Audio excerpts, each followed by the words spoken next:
Let's return now to the passage of the hate crime legislation. It's been a big week in Parliament, this special sitting. It did see a number of National MPs cross the floor, voting separately to their Liberal Party counterparts and voting with One Nation, including their new member, Barnaby Joyce. I spoke to him a short time ago and I began by asking the former Deputy Prime Minister why he voted against the government's hate crime bill.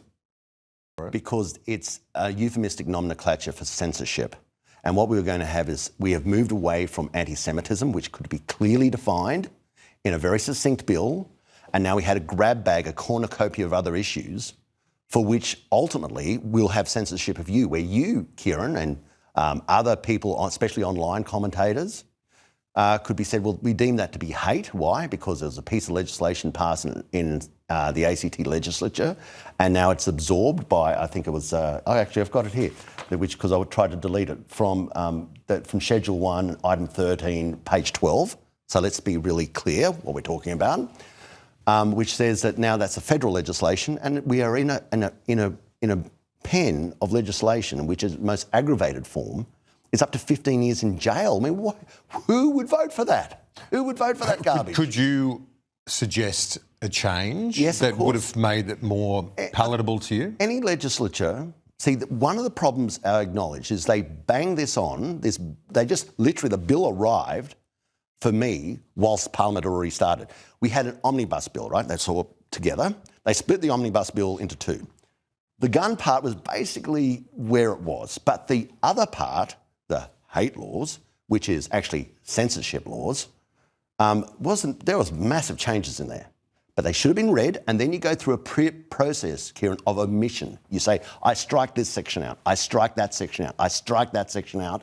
And if because they've been so rude in giving you so little time, you have license to be very stringent and say, well, if it looks vague, it's out. If in doubt, it's out. And go bang, bang, bang. The government said in its defence again today, in terms of this free speech question, that it's not going to catch every group because the recommendation to a minister has to come from ASIO. Okay. And so, what do you make of that defence? I think that is paltry and misleading, because if they actually believe that, Kieran, they would have taken this to another inquiry, a proper inquiry, because it is substantially different, for us to get the proper witnesses to give their opinion.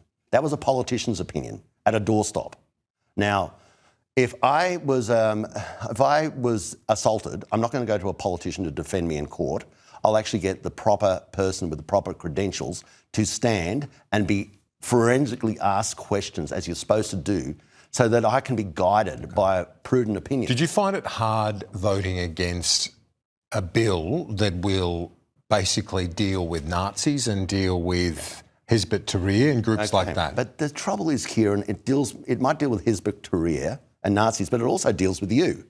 It also deals with the controversial coach. It also deals with a whole range of people. But the Jewish community supported it. Did you find it hard to vote against it? Some did and some didn't, okay? There was no unanimity in that, okay? And what you've got to do is make sure you have a succinct, earnest bill that actually addresses the issue as it is. It's fundamental Islamism, okay? That's the issue. Sometimes I think there's even a hesitancy for many to say that. That's what it is, emanating from the southwest suburbs of Sydney and projected against the Jewish community. It's called anti-Semitism. It's been around for thousands of years. But the Nazis also, we saw that in St Kilda the night before last. Yeah, but we've got... They're copying it from... If I put in a bill that dealt with Nazism and also closed down Sky News, do you want me to vote for it? Well, I mean, why would it close down Sky News? Because this has got censorship sections to it. It's the whole thing. It's so vague, it has the capacity, but the principle is you can't just say, here's some good, so you've got to accept all the rubbish. You say, no, what we do here is you say, here's some good, congratulations. Isolate the good, get rid of the rubbish, bring the bill back, and let's have a proper go at it. Well, what was the problem you had with the gun bill?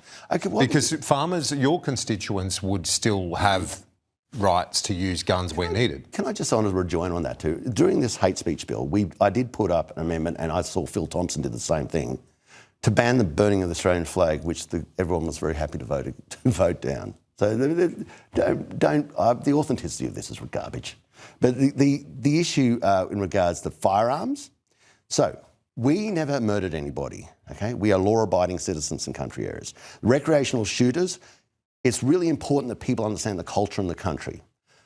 As my father used to say to me, I used to not, as a young guy working on the place, like recreational shooters coming on. And Dad used to pull me up, being an ex-serviceman, saying, it's very hard for someone to love this country, Barnaby, unless you let them put foot on it. And the way people put foot on it in regional areas, they go shooting with their son, just had one the other day. And they come out and they go camping. So what we're saying to them is we're going to put further caveats on them. And they say rightly, and I was talking to one returned serviceman who was with his son at our place the other day. He's a good guy. He's a good guy. Why are you associating him with the murderers, the mass murderers, Islamic fundamentalists inspired by ISIS at Bondi Beach? But there are carve-outs for those, say, if you're removing pests on farms and for farmers dealing with this sort of thing. These guys are recreating. If they see a deer, they pop it. And people in the city go, why do you need that many firearms? Well, why do you need that many bedrooms? Why do you need that many cars? I mean, Kieran, you've only got one neck. Why do you have so many ties? It's the perception. You see it through a window that is the window of Wahroonga, not the window of Ashford or Inverell, which is different. Would you look to recruit some of those that cross the floor? So, say the Cole Boyce, Lou O'Brien, that sort of person from the Nats? I nominate their names so the Australian people know that they stood up against the censorship laws, right? It's very important the Australian people understand that they stood. That's a question for them, and I would never... It's like, it is traumatic. Because they've got like mind with you on many issues. Well, they'd be welcomed by you, wouldn't they? Of course, but the thing about it is, going out of a political party is very... unfortunately, I have been divorced, okay? And it's very similar. It's very traumatic. There are a lot of people get very upset, rightly so. People are emotionally hurt by your move. And I would never for 1 second say, well, you should do that. You say, this is an incredibly personal decision and you'll make it on your own. And it's nothing to do with me. All right. So you'd welcome them, but they make the call. I want to ask you about, is it that boost for One Nation now above the coalition? Was that do you feel it was a Barnaby bump? I feel that it was I think that is... I've certainly had my part to play in that, right? Otherwise, it's sort of faux modesty. But I think the Australian people are looking for clarity, and it's not just happening in Australia, it's happening around the world. It's Milano in Italy, Le Pen in France, AfD, they are crazy in Germany, the MAGA movement in the United States, Farage. It's happening. People are saying, look, we believe in Western civilization, but it's got to have a strength in politics to protect it. For once in our life, we believe this is under threat. Totalitarianism is on the rise. We want clarity and strength in our politicians to cut through the garbage, such as intermittent power, and we're going to cool the planet. We want cut through. We need stronger immigration. It's not whether you're black, white or brindle or what faith you have.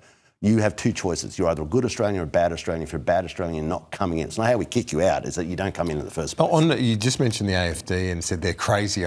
What specifically do you find? I find the AfD getting very close to fascism in some of their statements, and that worries me.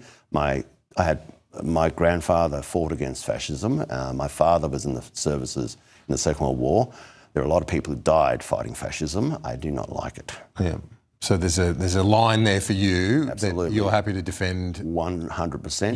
Your principles and Western civilization, as you put it, but they overstep the mark. Don't overstep the mark. Okay. And I say that to anyone. If I get a sniff of fascism or Nazism on someone, you've got nothing to do with me. We appreciate your time. Thanks, Barnaby. My pleasure.